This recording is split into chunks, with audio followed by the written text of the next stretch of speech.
Buescher wins the race, but a couple of other big stories. One, of course, is Chase Elliott misses the playoffs.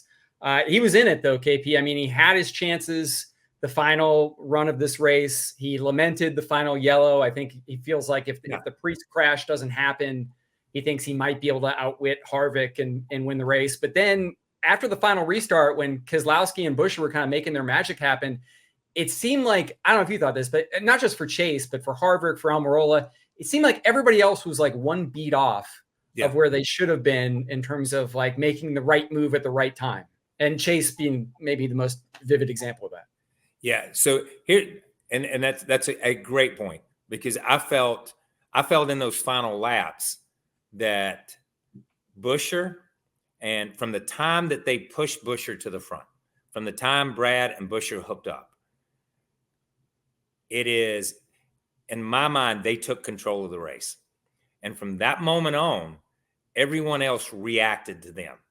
Yeah. No one made a move. No one made a counter. No one did anything. They reacted to what Chris and what Brad did.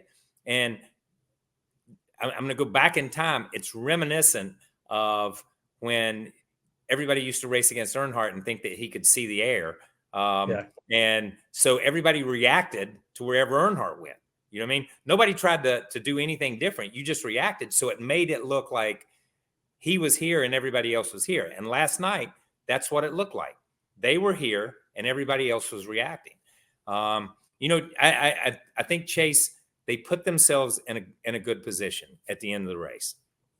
And, it is a little, and I say this, and this is going to be, I apologize. I'm going to have a drink of tea before I say it. Okay. It is not the end of the world that Chase Elliott doesn't make the playoffs.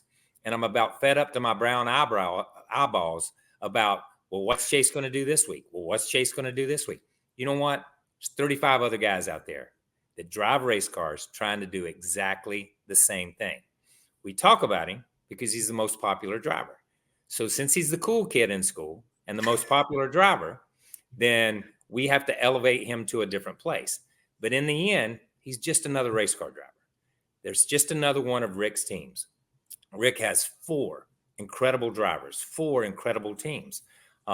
This team fell short this year because of personal injury, because of suspension, because of a lot of different reasons. It just didn't happen for him. There were years it just didn't happen for Dale Earnhardt Sr. There were years it didn't happen for Richard Petty or Jeff Gordon or Jimmy Johnson. You just have those years. That's part of the sport. And we try to make too big a deal out of it in the media. I think we do. We try to look for all the nuances and why did this happen? Why? It's just not your year, dude. Just not your year. You got to ride it out, and you've got to adjust. And I think we put so much pressure on Chase, and I'm defending Chase when I say this. We put so much pressure on him that's undeserved. Undeserved. He's a race car driver. He's just doing the best freaking job he can do, man. He gets in that car and he drives it to the best of his ability, and he does the best he can. And I think we saw, in my mind, we saw the pressure begin to get to him really in the last 2 or 3 weeks. His qualifying effort at Watkins Glen, miserable. The miscommunication or missed decision or whatever that happened at Watkins Glen, unacceptable. To go to Daytona and eliminate half the field and still have to run the way they run, I don't expect that from their cars. And they were just off. These guys were just a little bit off this year.